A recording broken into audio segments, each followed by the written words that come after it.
ಶಿಕ್ಷಕರ ದಿನಾಚರಣೆ ಗುಡಿಬಂಡೆಯಲ್ಲಿ ವೈಭವದಿಂದ ಜರುಗಿತು. ಗುಡಿಬಂಡೆ ತಾಲೂಕಿನ ತಾಲೂಕು ಆಡಳಿತ, ತಾಲೂಕು ಪಂಚಾಯಿತಿ ಹಾಗೂ ಶಾಲಾ ಶಿಕ್ಷಣ ಇಲಾಖೆಯ ಸಂಯುಕ್ತ ಆಶ್ರಯದಲ್ಲಿ ಗುರುವಾರ ತಾಲೂಕಿನ ಕೇಂದ್ರದಲ್ಲಿ ಶಿಕ್ಷಕರ ದಿನಾಚರಣೆ ಕಾರ್ಯಕ್ರಮ ಅದ್ದೂರಿಯಾಗಿ ಜರುಗಿತು. ಕಾರ್ಯಕ್ರಮದ ಅಂಗವಾಗಿ ಪಟ್ಟಣದ ರಾಜಬೀದಿಯಲ್ಲಿ ಬೆಳ್ಳಿ ರಥದಲ್ಲಿ ಭಾರತ ರತ್ನ, ದಾರ್ಶನಿಕ, ರಾಷ್ಟ್ರಪತಿ ಹಾಗೂ ಮಹಾನ್ ಶಿಕ್ಷಕರಾದ ಡಾಕ್ಟರ್ ಸರ್ವೇಪಲ್ಲಿ ರಾಧಾಕೃಷ್ಣ ಅವರ ಭಾವಚಿತ್ರವನ್ನ ಮೆರವಣಿಗೆ ಮಾಡಲಾಯಿತು. ಶಿಕ್ಷಕರ ಸಮುದಾಯ, ವಿದ್ಯಾರ್ಥಿಗಳು ಹಾಗೂ ಸಾರ್ವಜನಿಕರು ಜಾಥಾದಲ್ಲಿ ಪಾಲ್ಗೊಂಡು ಶಿಕ್ಷಕರಿಗೆ ಮತ್ತು ಗುರು ಪರಂಪರೆಗೆ ಗೌರವ ಸಲ್ಲಿಸಿದರು. ಮೆರವಣಿಗೆಯ ನಂತರ ಪಟ್ಟಣದ ಆರ್ಕೆಎನ್ ಚಿತ್ರಮಂದಿರದಲ್ಲಿ ಸಭೆ ನಡೆಯಿತು. ಜ್ಯೋತಿ ಬೆಳಗಿಸುವ ಮೂಲಕ ಕಾರ್ಯಕ್ರಮಕ್ಕೆ ಚಾಲನೆ ನೀಡಲಾಯಿತು.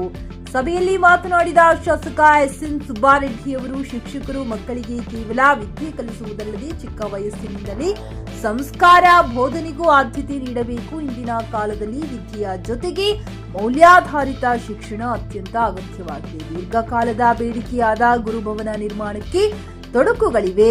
ಅವುಗಳನ್ನ ಶೀಘ್ರ ಇತ್ಯರ್ಥಪಡಿಸಿ ಕಟ್ಟಡ ನಿರ್ಮಾಣಕ್ಕೆ ಕ್ರಮ ಕೈಗೊಳ್ಳುತ್ತೇವೆ. ಪ್ರತಿಯೊಬ್ಬರು ದೇವಾಲಯದ ಅಭಿವೃದ್ಧಿಗೆ ಹಣ ಕೇಳಿಕೊಂಡು ಬರುತ್ತಾರೆ, ಆದರೆ ಸರ್ಕಾರಿ ಶಾಲೆಗಳ ಅಭಿವೃದ್ಧಿಗೆ ಹಣ ಕೇಳಲು ಯಾರೂ ಬರುವುದಿಲ್ಲ. ದೇವಾಲಯಗಳಿಗಿಂತಲೂ ಶಾಲೆಗಳ ಅಭಿವೃದ್ಧಿ ದೇಶದ ಶಕ್ತಿ ಮತ್ತು ಭವಿಷ್ಯವನ್ನ ಕಟ್ಟುತ್ತದೆ.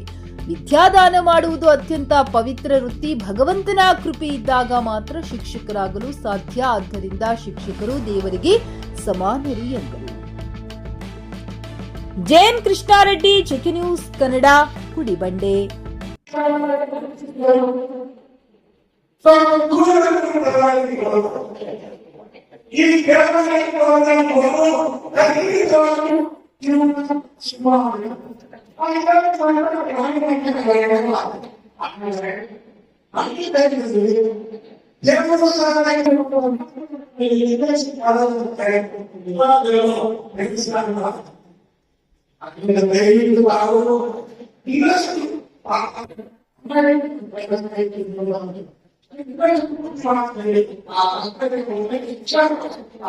ಪಿಯುಸಿ ಮುಗಿಸಿ ನರ್ಸಿಂಗ್ ಮಾಡಲು ಹಾಗೂ ಫಿಸಿಯೋಥೆರಪಿ ಮಾಡಲು ಇಚ್ಛಿಸುವವರಿಗೆ ಉತ್ತಮ ಅವಕಾಶ. ಹುಮ್ನಾಬಾದ್ನ ಎಚ್ಕೆಡಿಇಟಿಯ Umadevi Patil college of nursing ನಲ್ಲಿ ಬಿಎಸ್ಸಿ ನರ್ಸಿಂಗ್ ಹಾಗೂ ಡಿಪ್ಲೊಮಾ ನರ್ಸಿಂಗ್ ಕೋರ್ಸ್ ಲಭ್ಯ ಹಾಗೂ ಭೀಮ್ರಾವ್ ಪಾಟೀಲ್ ಕಾಲೇಜ್ ಆಫ್ ಫಿಸಿಯೋಥೆರಪಿನಲ್ಲಿ ಬಿಬಿಟಿ ಮತ್ತು ಎಂಪಿಟಿ ಸ್ನಾತಕೋತ್ತರ ಪದವಿ ಲಭ್ಯವಿದೆ. ಇಲ್ಲಿ ಪ್ರವೇಶ ಪ್ರಾರಂಭವಾಗಿದ್ದು ಉತ್ತಮವಾದ ಕ್ಲಾಸ್ ರೂಮ್, ಅನುಭವವುಳ್ಳ ಅಧ್ಯಾಪಕರಿಂದ ಬೋಧನೆ, ಪ್ರತ್ಯೇಕ ಲ್ಯಾಬ್ಗಳ ವ್ಯವಸ್ಥೆ, ಹೈಟೆಕ್ ಆಸ್ಪತ್ರೆಯೂ ಲಭ್ಯವಿದೆ ಹಾಗೂ ವಿದ್ಯಾರ್ಥಿಗಳಿಗೆ ಪ್ರತ್ಯೇಕ ಹಾಸ್ಟೆಲ್ ವ್ಯವಸ್ಥೆಯೂ ಲಭ್ಯವಿದೆ.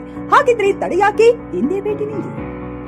NH65 ರಸ್ತೆ, ವೀರಭದ್ರಗಿರಿ, ಸಿಂದನಕೇರ ಕ್ರಾಸ್, ಹುಮ್ನಾಬಾದ್. ಹೆಚ್ಚಿನ ಮಾಹಿತಿಗಾಗಿ ಸಂಪರ್ಕಿಸಿ ಆಡಳಿತಾಧಿಕಾರಿ ಡಾಕ್ಟರ್ ಸದಾನಂದ ಪತ್ರಿ 9019078988.